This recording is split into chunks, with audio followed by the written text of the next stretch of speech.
I think we're expecting Brian. He'll be here, I'm sure, soon. He's probably caught up in traffic coming up in Central City, although Carl gave me a traffic report on the way in, so I don't want to do that.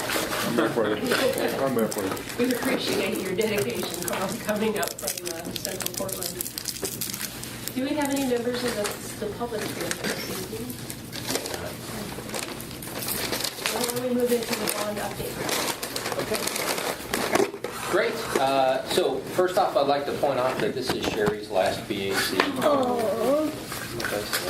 Gonna miss these, right? Yep. Right?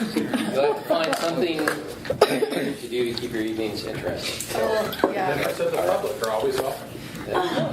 Fabulous. Okay. All right, and Aaron is going to give the status report tonight. Yes, so you all had this in advance. I'm pretty much just going to go through the executive summary and go over the highlights here and then give everybody an opportunity to ask questions.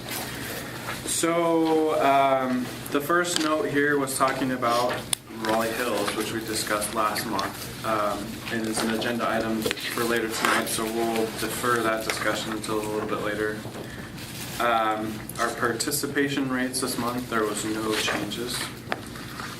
On our budget perspective, the overall program reserve increased by $349,000, while the reserve and project contingencies decreased by $160,000.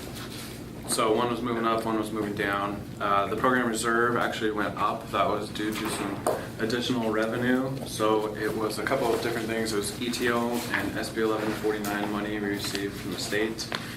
And also, what was the other one? Savings. Oh, right. We closed out the Aloha High School Title IX project. So there were savings on closing that out. So that went back into the program reserve. And then we'll talk Does about... everyone know what ETO and SB 1149? So, Energy Trust of Oregon, and then it's Senate Bill 1149 has to do with energy efficiency measures. So, whenever we have to apply for these things, but we often get money back, and it helps offset the cost of some of these projects that have energy efficiency measures. So, Was that anticipated, and did that influence anything we did as far as? yeah, absolutely. So we're familiar with those, and we plan. With the Energy Trust of Oregon, we actually will work up front with them at the beginning of projects. That's more for new construction. So the ETO incentives go to the new construction projects. Like this one was actually several different projects. It was Vos and Hazeldale, maybe. There's different incentives for different things. So we work with them to try and obtain those incentives. SB 1149 is based on energy audits that we do in the buildings. So our energy department will work with the company to do energy audits, and they come up with energy efficiency measures. It's like, replace the lighting with LEDs, or make the HVAC system more efficient, or add insulation. And there's dollars tied to each of those energy efficiency measures. So we include those, if they make sense, in the design of the project that we're doing to help offset the cost. So it's based on the overall score that you end up with? Yeah, and it has to go through the state, so they sometimes will approve different amounts for different energy efficiency measures. So we don't always know exactly what we're going to get, but usually have a pretty good idea. And that's money that comes on the tail end. We pay up front and then get reimbursement at the end. Are there other projects that are still in line for more ETO money? Yeah, we pursue ETO money for all of the new construction. Yeah. So tell them that there's still be more revenue coming in. Yeah, absolutely, right, yeah. Thank you. Yeah, so this will continue to come in through the course of the bond.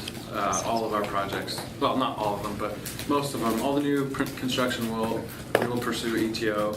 Most of the HVAC projects are also eligible for SB 1149 money. Those are the big ones.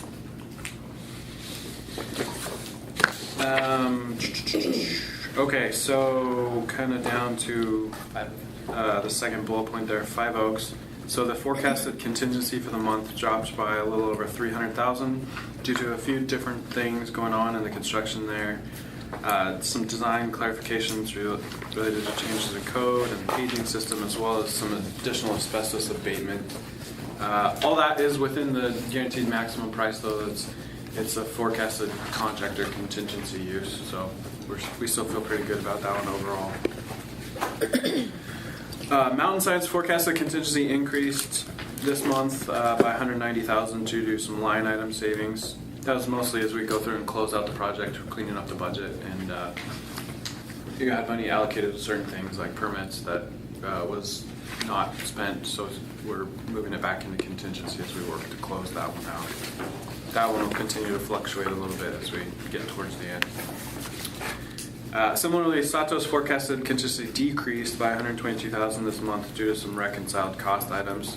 That's actually going through claims from the contractor and just wrapping up old change orders and contingency use items with them as we're in the middle of a financial audit on the project right now. And the budget for Ridgewood HVAC and electrical increased by $110,000 to cover previously reported forecasted cost events related to unforeseen conditions. So we had actually forecasted this last month. This was just actually changing the mechanism of changing the budget and moving the money into the project.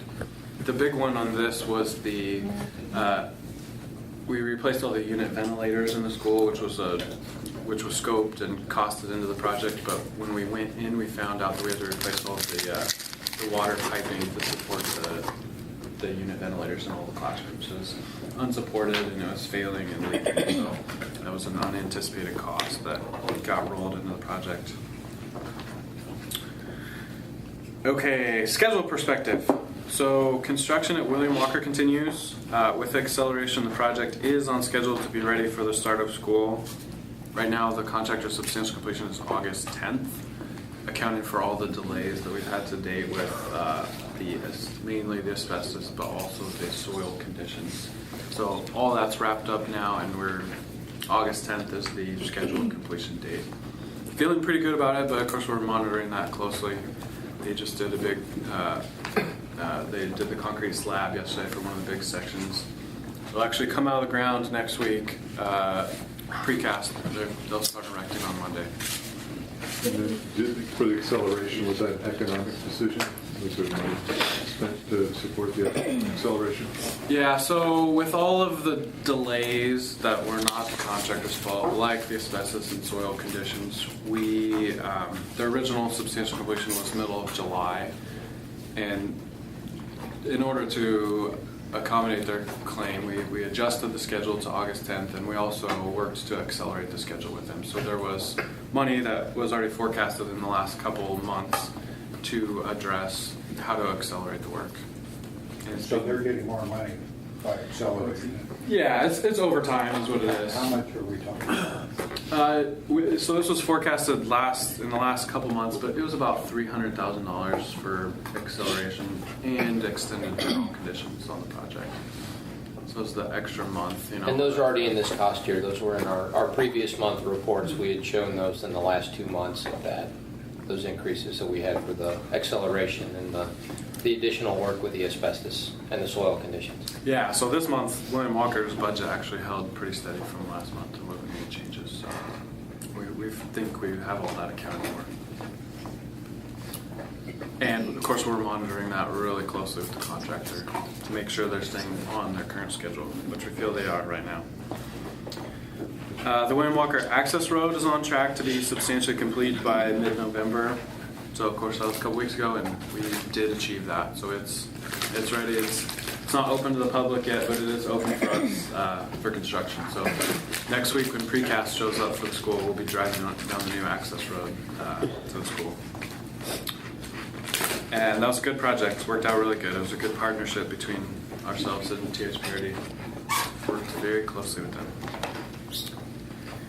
The classroom door locks work will begin at Sunset High School in December. The goal is for all schools to be complete by the end of 2019. Remember, this is the project that was added by the school board to replace all classroom locks to ones that could be rapidly secured. It's the lever with the push button. So we're working on that.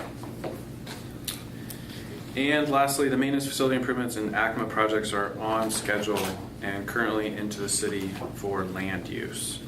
And in the meantime, we're completing the plans and specifications and getting ready to bid both of those projects. All right, that's it. Any questions from anybody? On the door lock? project, what percent complete are you? We are complete with Aloha High School. I cannot tell you off the top of my head what percent complete that is, but it's a small percentage. On the Brawley Hill School, I didn't hear, what was the result of the meeting 2 days ago? I'll talk about that in a minute, Dick. That's our next item. Didn't want to preempt it. Right. Oh, yeah, no worries. Yeah. Any other questions on the rest of the report? Extremely thorough job. Thank you. All weather's taken away. Questions about the Rolling Hills K-8 meeting. Thanks, Cheryl. So, of course, Cheryl and Eric were at the meeting as well as Carl, Maureen, and several of us. So I'll let them expand. But so we had the board meeting on Monday. Much like the deliberations we had in this room, it's not an easy subject, and so there was a lot of questions and a lot of time spent on this as well. We presented the information tonight or on Monday for discussion with the intent to go back in December for a decision from the board to a vote. So very healthy discussion. I think overall the board understands the financial implications, that it makes sense to go for the new school versus or to push to the next bond for a new school, holding the $12 million versus the project to do the addition as well. And certainly very great deal of trust for the recommendation that came from you to them as well from the board. The board asked us to go out and do a couple other things. They'd like a little bit more community input than what we had from our meeting we had. So, from our meeting we had with you, at that point we went out, we informed the staff at this is the end of October. We met with the staff on site. Carl and I briefed them. Little trimmed down version of what we gave you. We took out a few of the numbers that weren't essential to the staff. We briefed the staff, and at that point sent a letter out to all the parents informing them of what we're proposing to the board.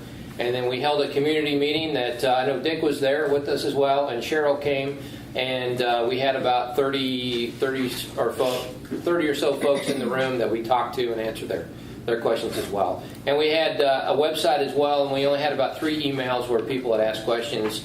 Most of that input was it was all very positive. A couple questions about the historic nature of the building and make sure that we pay homage to the existing building.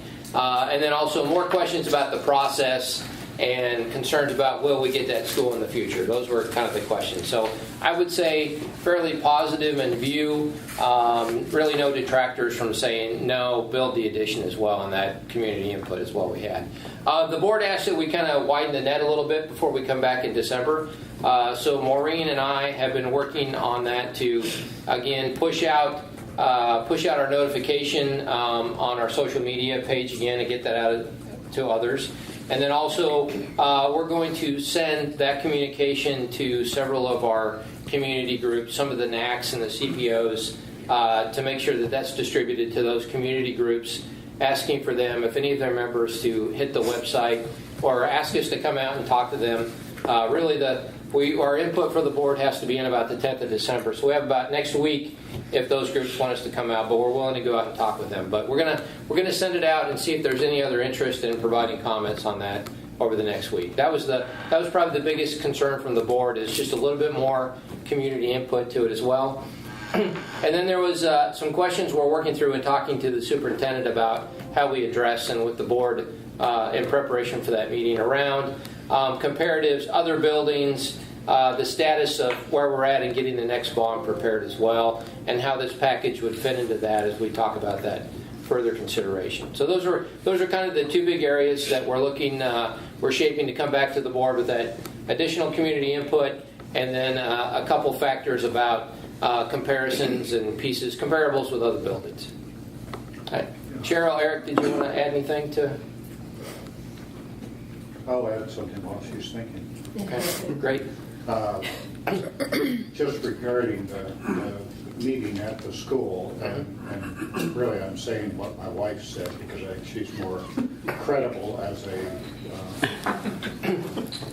unbiased opinion, but she thought that you and Carl just did a terrific job in communicating with those people, and that you were down to earth, and you came across as just real credible and interested in what they had to say, so I want to compliment you on that. With regard to additional input, one thing you might consider if you're not doing it, I think it's on the 2nd of December, they're having an open house to celebrate 125 years of Raleigh Hills School. I don't know how it's set up, but it might be worthwhile to be represented there, not to make a presentation, but if you have a table or a booth. It's a great idea.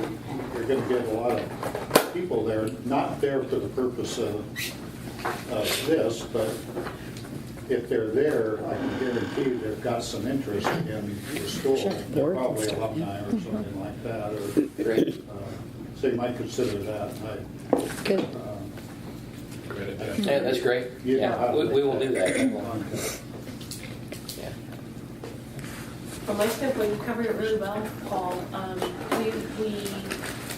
The board ended up having about a 20-minute conversation, I think, about the project. And it's double the amount of time that they had on the agenda. That just tells us how keenly interested they were in it and wanting to understand as many pieces of background information as they could, because it's a difficult conversation and difficult decision coming forward. I think they understand the math and the rationale. It's how you sell it to the community is Right. Yeah, like, so a couple board members, like, they obviously like the recommendation, the long-term financial analysis. It does, just like, this is other options or ways to do that. And just a lot of the board, like, there when a lot of the board was there when, like, the initial commitment was made. So those, obviously, those members are, they are, you want more data, more information, which you're saying, widen the net of the people who voted on the bond. Because, like, they know a change of commitment can be a painful thing. So, we were hoping to maybe delay a decision with a little bit more information, which you're going to do. And I think, I still got a good feeling, but we'll do the right thing. That's all. There was also a concern by some of the board members to make sure that we've talked very clearly about the fact that the new school is not guaranteed in the next bond, and I think we've reassured them. And Dick, you can tell us. We talked about the risk, that there's a risk for this in the next bond. So we want to make sure that perception is out there, is that a new school in the next bond is not a 100% sure thing at Raleigh Hills. I think you guys made it clear.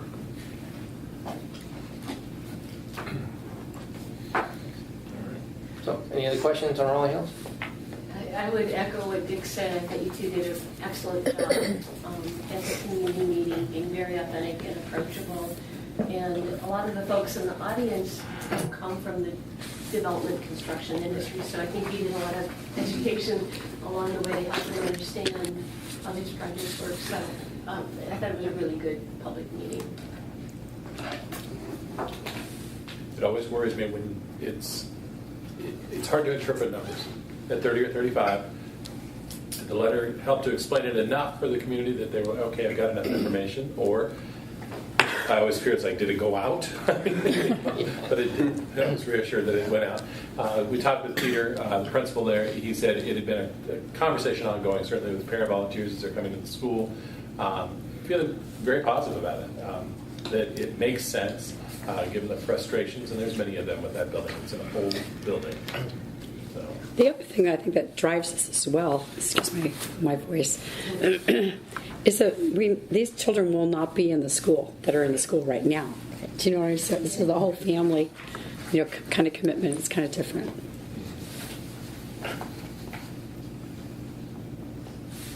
Do you need anything more from your back on this topic? No. So again, I think you did a great job of analyzing the data and giving a good recommendation to the board that, again, their trust in this group is very high.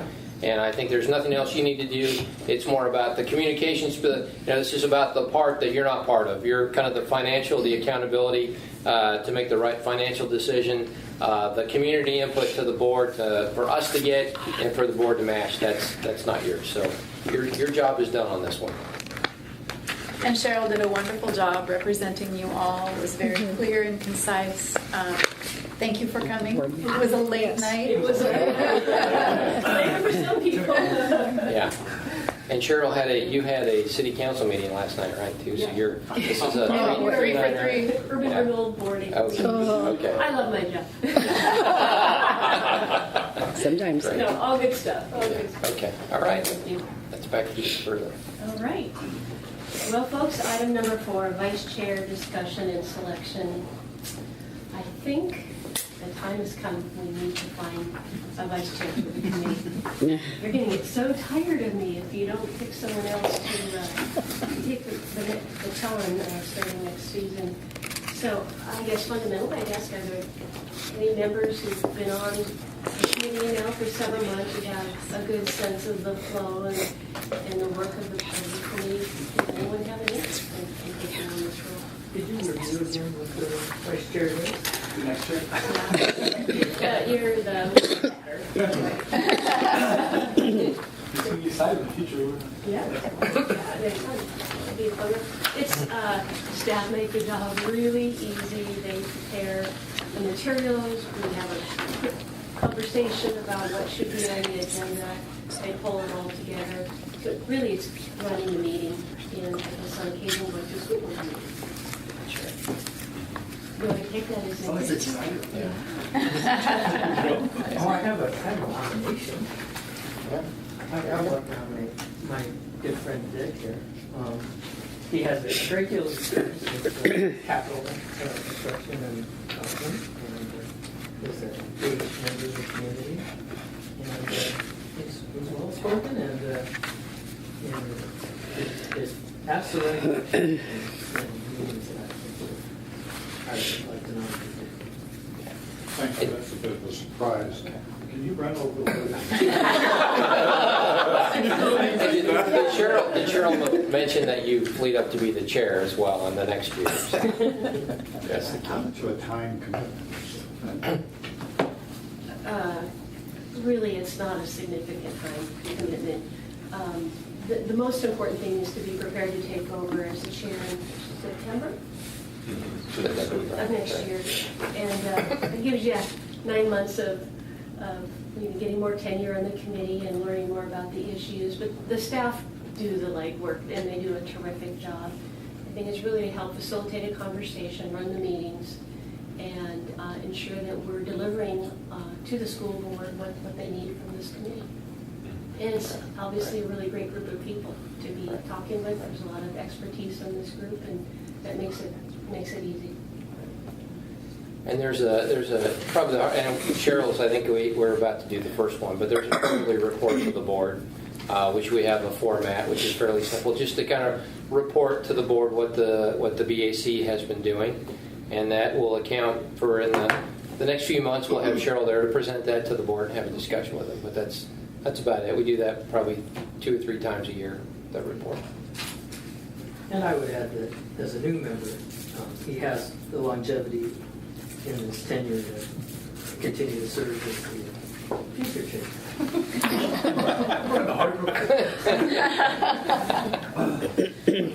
So Dick, do you accept the nomination? Well, if there's somebody else that really wants to do it, I'd certainly defer to them, but I won't back down on it, so I guess I would accept. Thank you. Any other interested parties?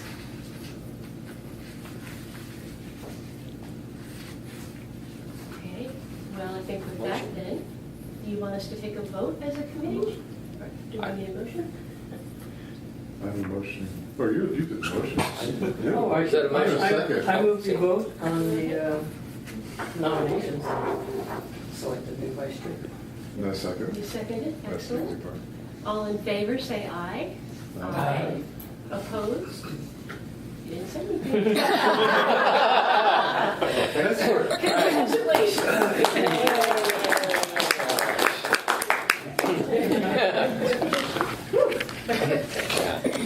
Act about the end, so no one gets excited.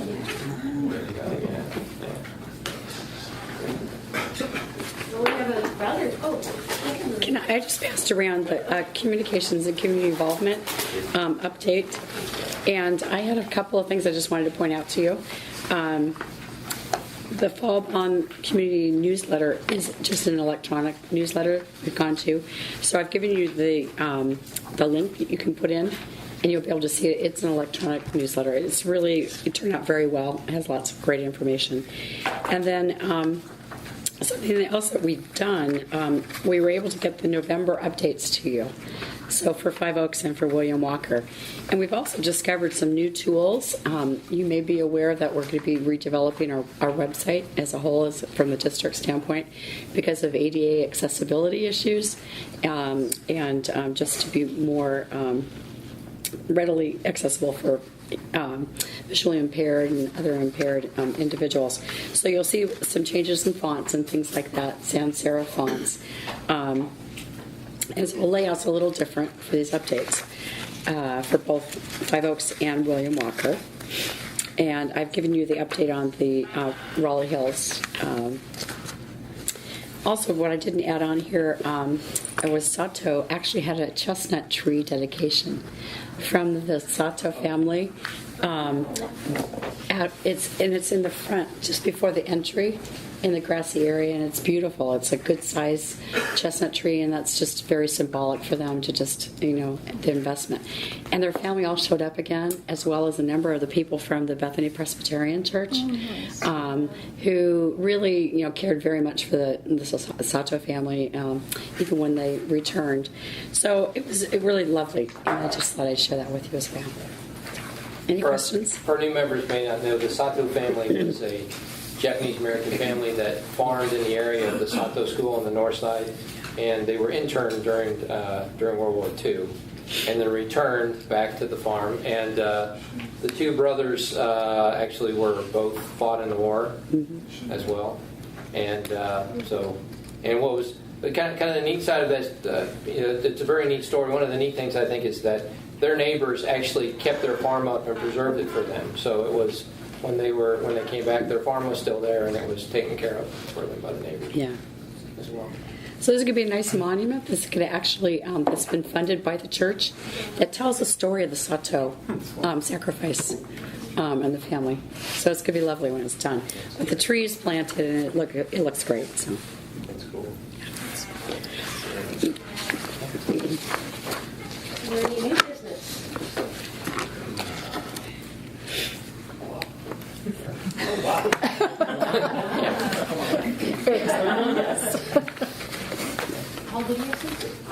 So our next meeting is January the 30th. So is there any topics? I usually propose an agenda now to Cheryl, and I'll send it to you as well, Dick. I usually go to the chair and the vice chair for agenda ideas. But for the committee now, is there anything you'd like to hear about or agenda items you'd like us to consider for January? I'm going to watch Walker because I'm concerned.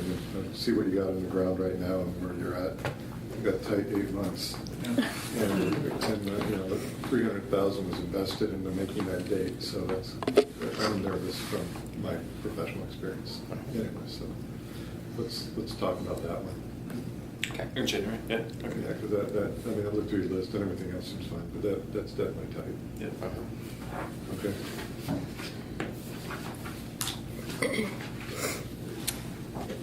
Good to have you back, Tom. Pardon? Good to have you back. Yeah, thank you.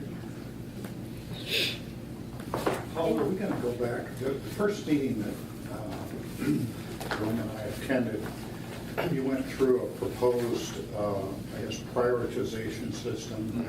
Are we going to revisit that again sometime? Would that be a topic for Yeah. either January? Right. We can bring that back up in January. I mean, as I understood, that was the plan, wasn't it? Right. So we bring it back. Right. Right.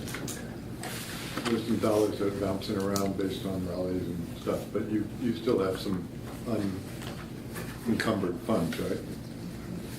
And so you'll have a rough number of what those unencumbered funds are? Yes. Depending on which way Raleigh goes. Yeah.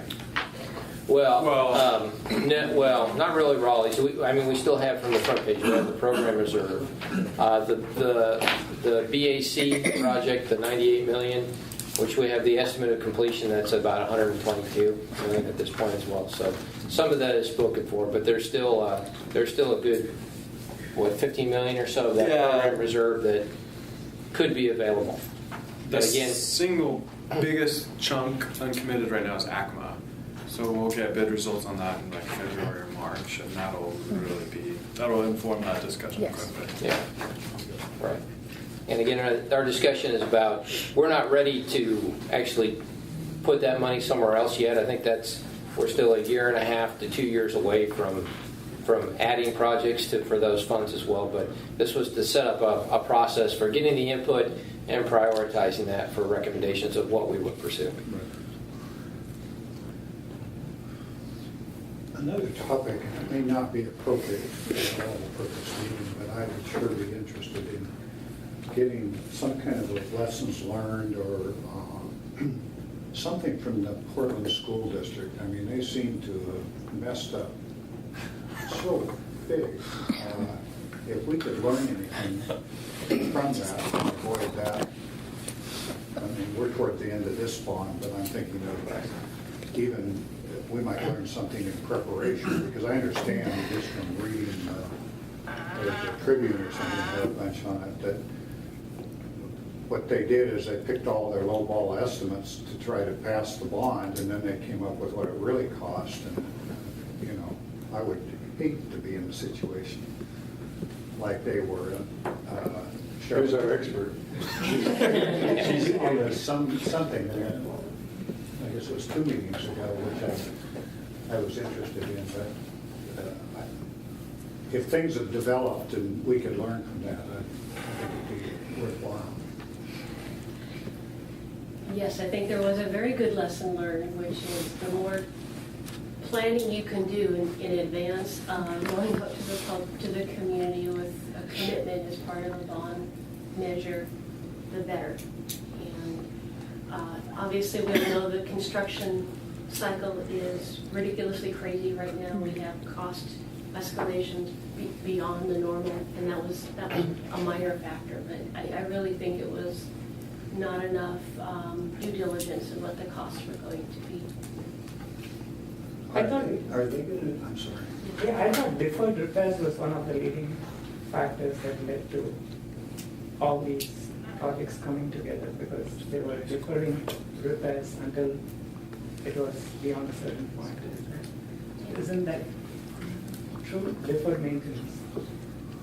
Yeah, I don't know the full history, but I think what I've been told is 25 years ago, 30 years ago in Measure 5, Beaverton and other districts got real serious about the implications for the school district and took it seriously. And I think Portland, for many years, thought it would be overturned, that it would go away, that somehow school funding would go back to where it used to be.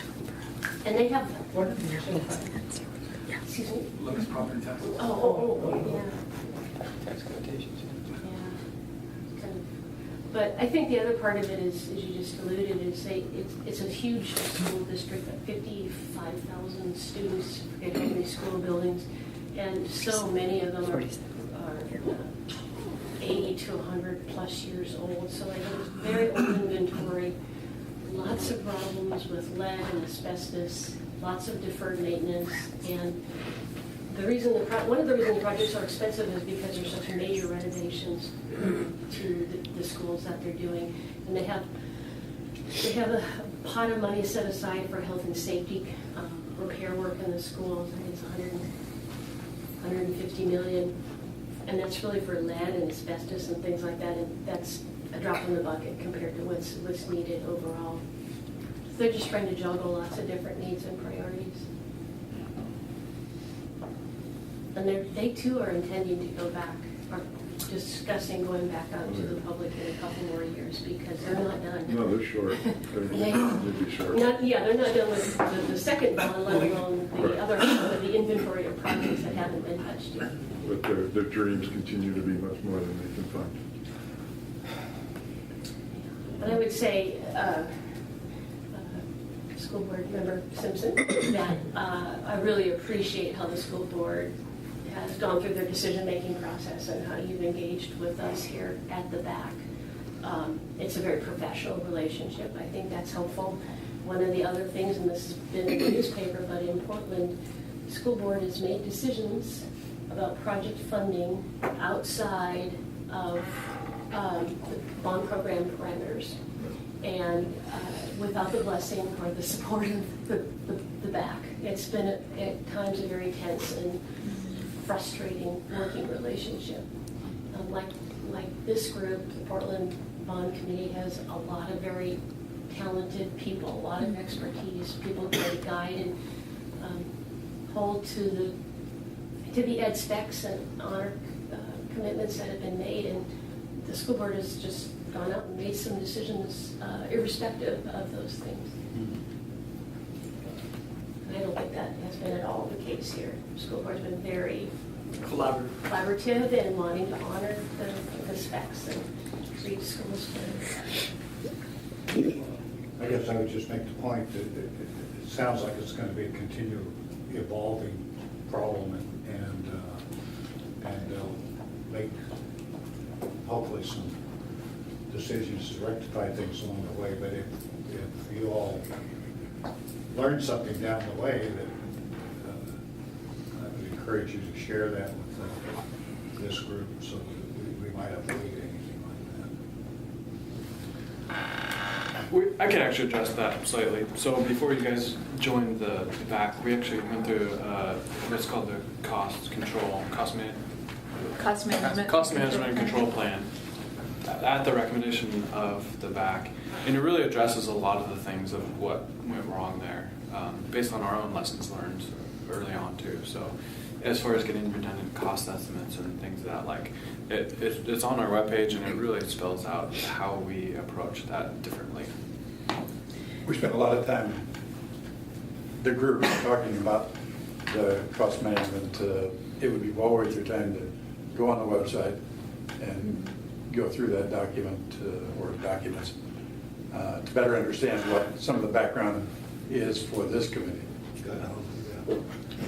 We also have had audit results shared with us by our compadres over there. So my counterpart at Portland Public sent us an audit of their CMGC, and it was really helpful for us. It really lined up with some things that we were seeing, and I think it helped us tremendously in the last year.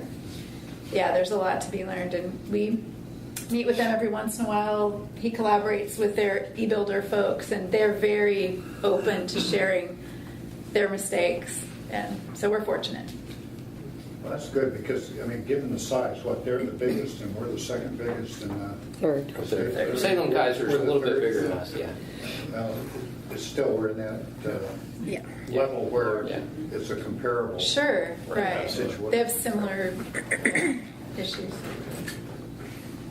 And their program isn't static. They're always trying new ideas, trying to get better information. And one of the things I talked about in our last meeting was they're now really doing triple cost estimating on their projects. They have their general contractor, they have their outside cost estimator, writer, RLB, and they have been hiring other general contractors to come in and do a constructability review and to kind of truth check the numbers. And I don't know that they're paying the other general contractor to do that, but that's 3 sources of input into the work.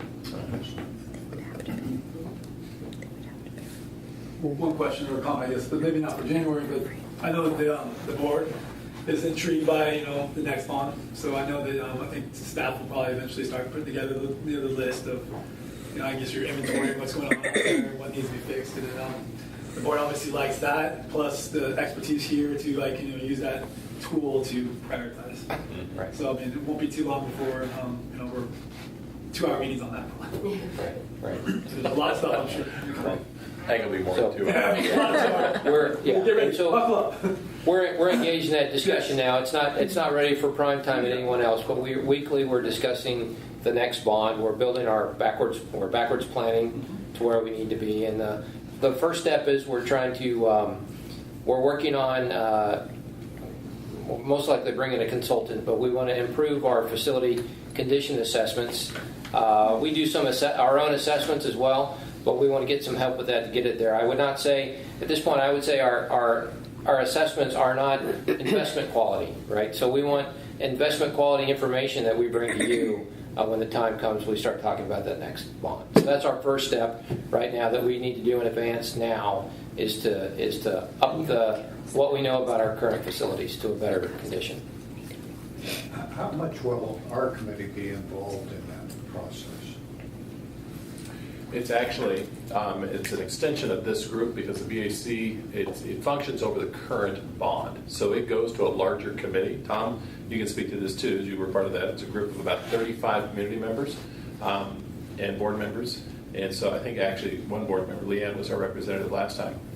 But it's a pretty in-depth process where there's a significant review by a committee. And we spend many, many nights going through materials and then determining what the priorities are. Because ultimately what you want a bond to do is to really touch as many buildings as you possibly can so that it is spread throughout the entire district. So you'll get recommendations from staff, certainly in terms of what priorities they feel should be, but having outside experts as well will also help significantly. It's exciting.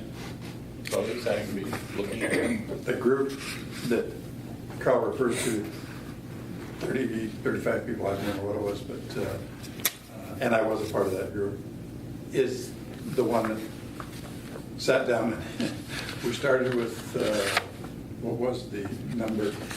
We ended up at 680 million, and It was a billion. It was a billion. $1.4 billion, $1.3 billion. Yeah. And it was, yes, they're right, it was a lot of grueling nights, a lot of people around big tables, and a lot of public that wanted to come and make comments and suggestions. So it was, staff, I think, put together, this when Dick was here, put together the list of schools to look at and what they needed and how soon they needed it. And that's where, from that committee, is where the project list came from.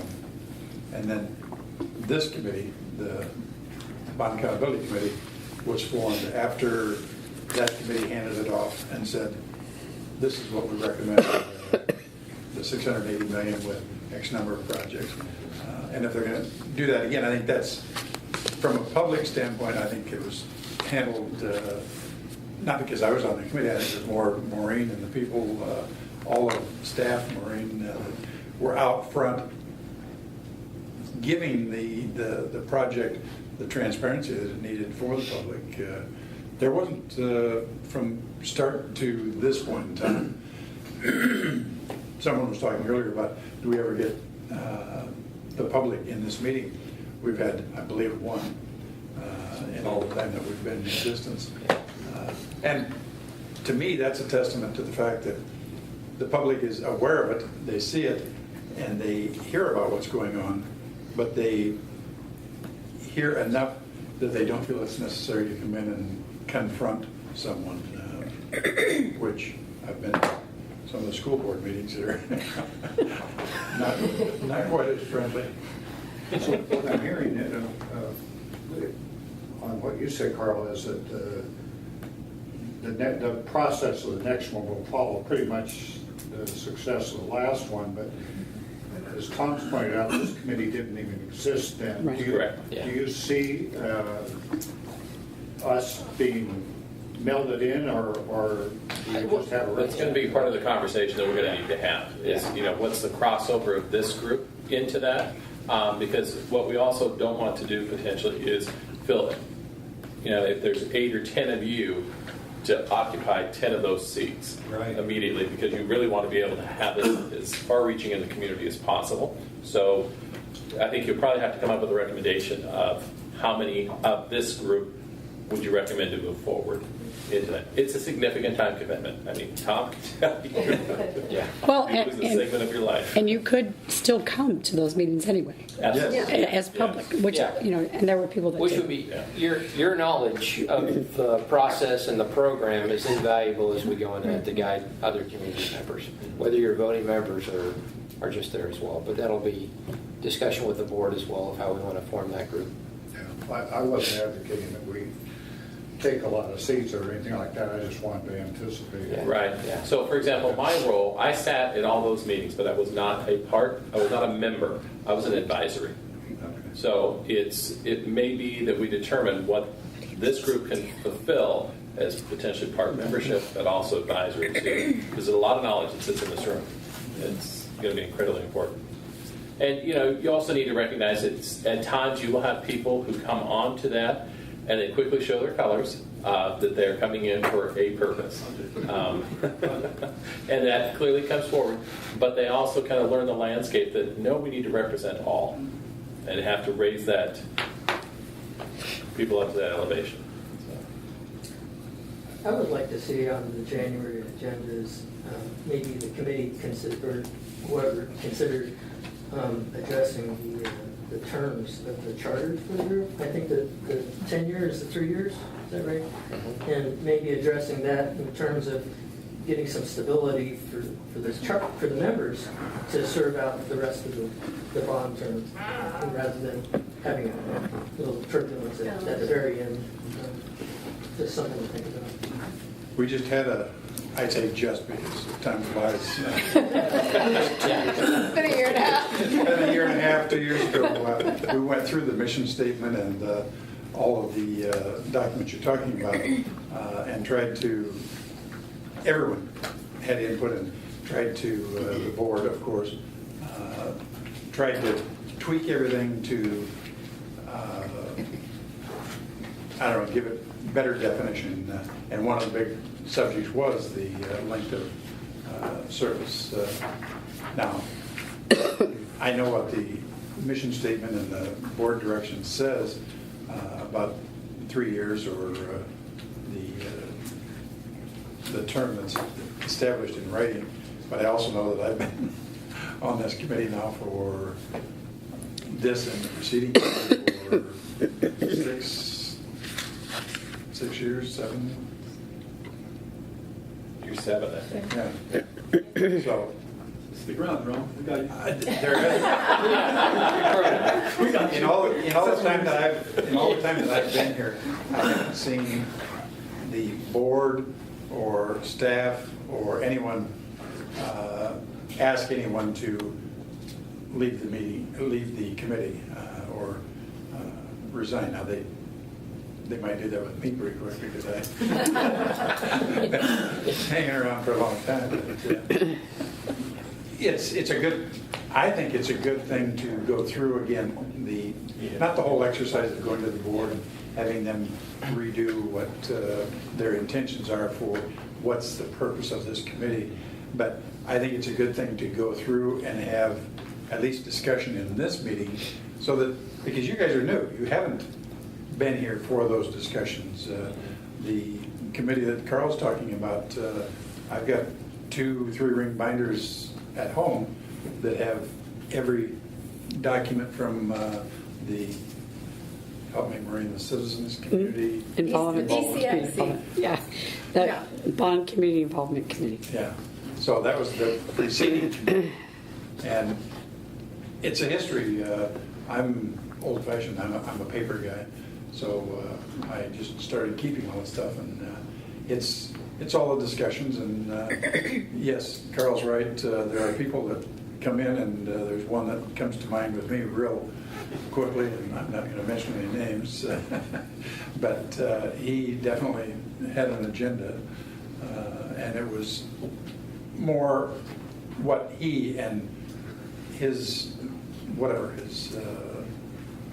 compadres wanted.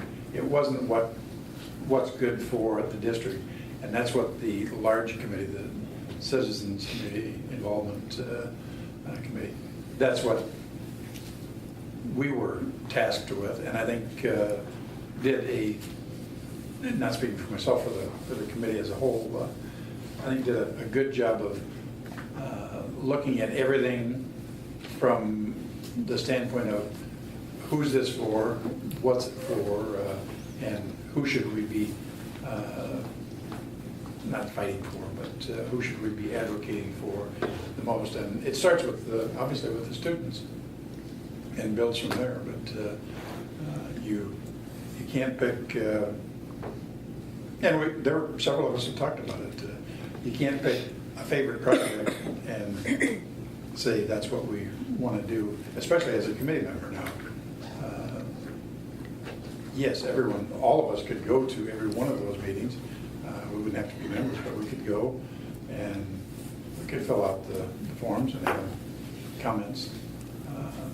So it's an interesting and a good process that has been tried and tested with what was at the time the largest bond ever presented to the public.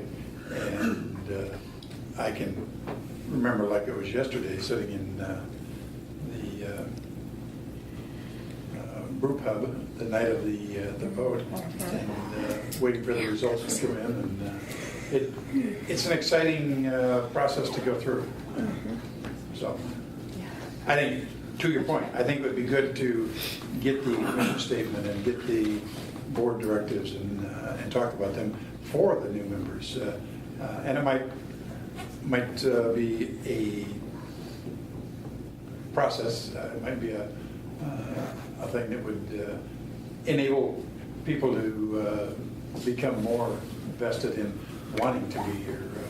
We've lost some bond committee members through various reasons, and it's a constant stirring and understanding of what does the board want. They're the ones that, after the project list was created, decided that they felt in the best interest of the public and the district that this committee be formed, and it was done fairly quickly before there was even a mission statement.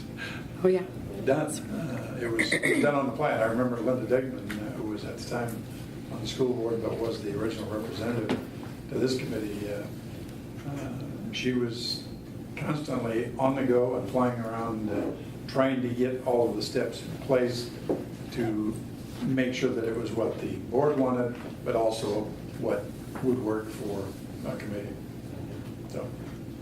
I think the benefit this group will also have is that large group will be formed while this group still exists.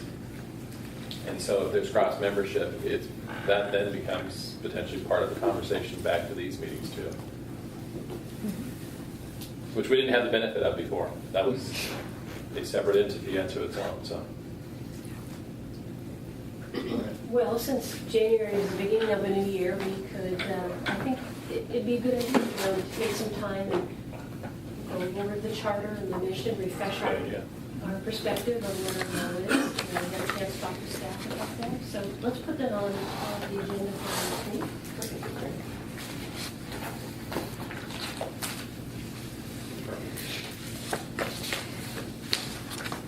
Any other comments? We're good? All right. Good evening, everyone. Thank you. Thank you.